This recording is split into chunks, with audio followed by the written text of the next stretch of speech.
Natalia and I'm excited to be here and share another little video tutorial with you. So today we're going to be stitching out this amazing sashing design. This design I love because it looks difficult. It looks like you spent so much time and effort figuring out this border, but once I teach you a few tricks, you're going to be able to quilt this border design out pretty quick and end up with some stunning results yourself. So before we do get to this video tutorial, I do want to tell you what I'm going to be stitching this border design or sashing on. So I'm stitching it out here on this really cool panel. What is this panel? This panel is from my upcoming stitch along, Let's Stitch a Year of Stars. What is that? Well, for a whole entire year, starting on January 1st, 2021, I am going to be stitching a star quilt block every single month and teaching you how to machine quilt these stars. Now, not only that, we've also created a way cool calendar that you may want to check out. The calendar has every single one of these quilt block designs, full color, all illustrated, showing you exactly how I've quilted out each of the designs. Plus, on the calendar, you get a QR code that links you directly to each of the video tutorials as they're released throughout the year. It's so cool, and I am way excited to start this stitch along with you. We also have a Facebook group and a few other groups that you'll want to join before you do start that stitch along in January. But for today, let's get stitching.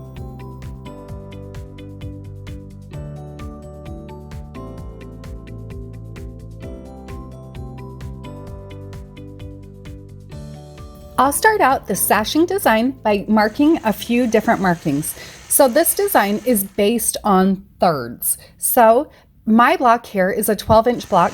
I'm going to divide it into thirds, which means I've got 3 4-inch sections. So as you can see here, I've gone through and marked just a small increment at each of those points. Now from there, I'm ready to begin stitching. I'm going to start out by stitching point to point, starting at the top, stitching across to the opposite marked point, and working my way back and down, or back and forth all the way until I get to the bottom of this section. So I'm working in just sections right here, the section in between the two blocks. I am going to show you in a minute how I quilt when it's a longer unit. So once I've stitched all the way down, then I'll travel up my ditch back up to the top of that unit. From there, I'll repeat the process, completing the X. Once I've completed the X, I'll travel back up to the top, and from there, I'm going to go in and start adding some pebbles to fill in that top section. So I'm going to continue these pebbles not only in that top triangle, but also continuing them down through the diamond. So you can see as I get the first section completed, then I'll just kind of continue stitching right into the next one. I love it whenever I can continuously quilt something. I don't have to stop and start a whole bunch. So that's what I'm going to do here. And from there, continuing on. So now I've got my first diamond done, continuing on and quilting those pebbles in the second diamond. The thread that I am using here is so fine, color number 401. It's a great white thread, and we do have it available on our website, peaceandquilt.com.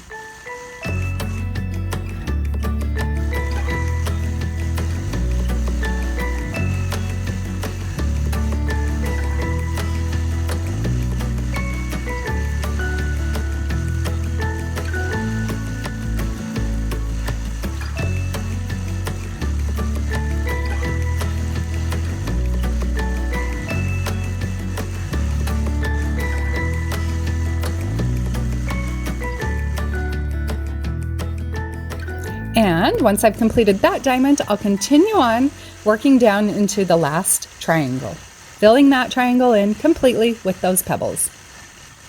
Now you will see I not fully completed that triangle, so I'm just stitching until about the bottom of that triangle. Once I've completed it, then I'm going to travel up my ditch, and now I'm going to start to add some echoes. I'm going to add on these side triangles an echo that's 1/4 inch on the outside of my diamond design. So I'll line up my machine quilting ruler so the side of the ruler is right on my previous stitch line, stitch an echo up to the point where the side of my ruler hits my previous stitch line, then I'll adjust and stitch back out to the opposite ditch. From there, I'm going to travel all the way up to the top, and I'll actually stitch along my previous stitch line, working my way over to the opposite side of that sashing. From there, I'm going to repeat that same process, adding that echo to the outside of those diamond and triangle shapes, working my way all the way back down to the bottom.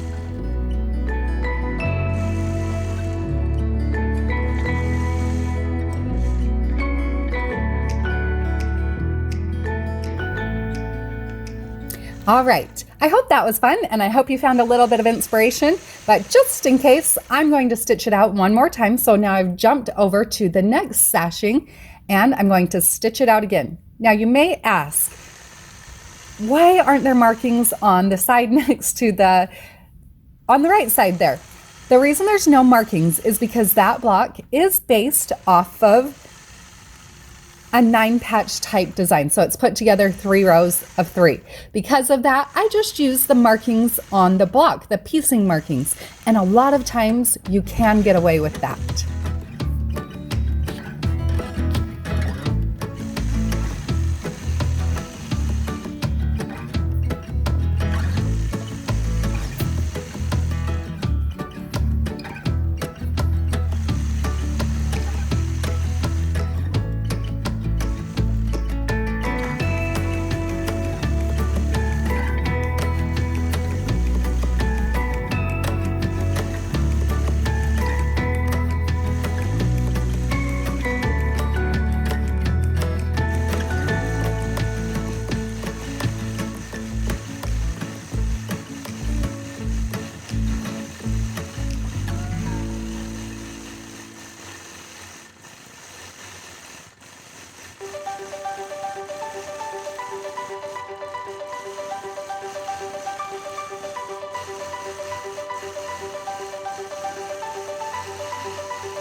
So now I've stitched that out in between the blocks, but what about the long sashing? How do I work there? And what do I do where there's a cornerstone, a smaller point?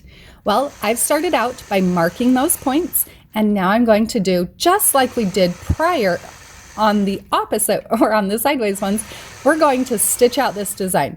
So as you can see, I'm stitching point to point.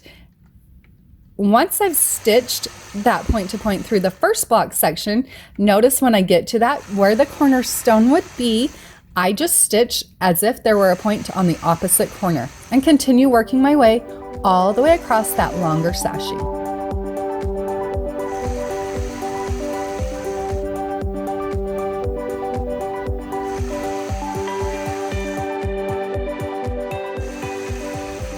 All right, once I've worked my way all the way across, now I'm going to stitch a couple of pebbles as my continuous line over to the top side, and now I'm going to work my way back across with that point to point line. So I'm creating those diamonds and triangles, and then when I get right into the center, that cornerstone, I'm creating kind of a little X, and then continue on from there.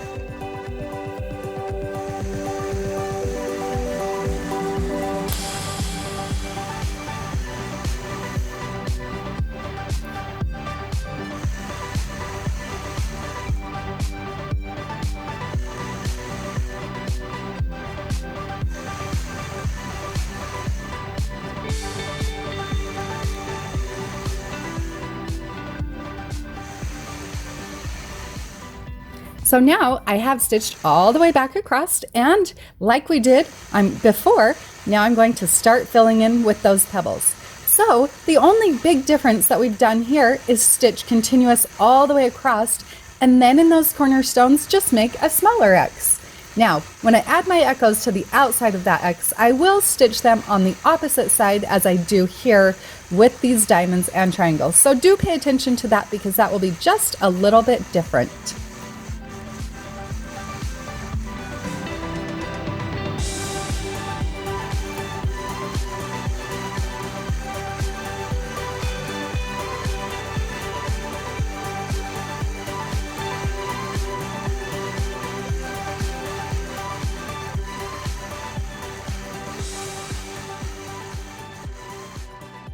So now that I've worked my way across, I like to work in small sections. So you can see that as soon as I'd filled in as far as I could with those pebbles, then I travel up to the outside and I'm going to work my way back across, adding those echoes across the top side. I love instant gratification. I totally could have gone through and quilted all the pebbles first, but like I tell you often, I like to break things up, because not only does it give you the gratification, but you can see what you're quilting, and making those designs come to life just makes me happy.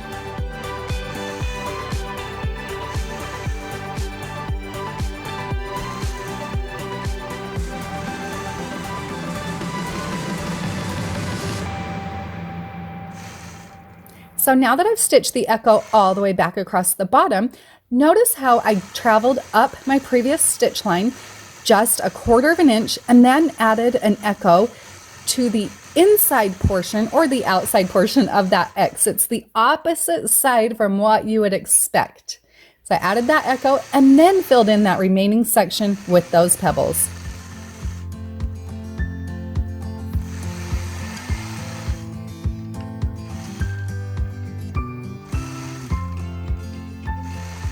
So as you can see here, you can definitely go through and work your way down. You could stitch out just one of those X's at a time, but always make sure you're adding that echo on the opposite side that you would expect on that center X.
I hope you all found just a little bit of inspiration from today's fun borders and sashing video. I love this one. It's a great way to dress up a design.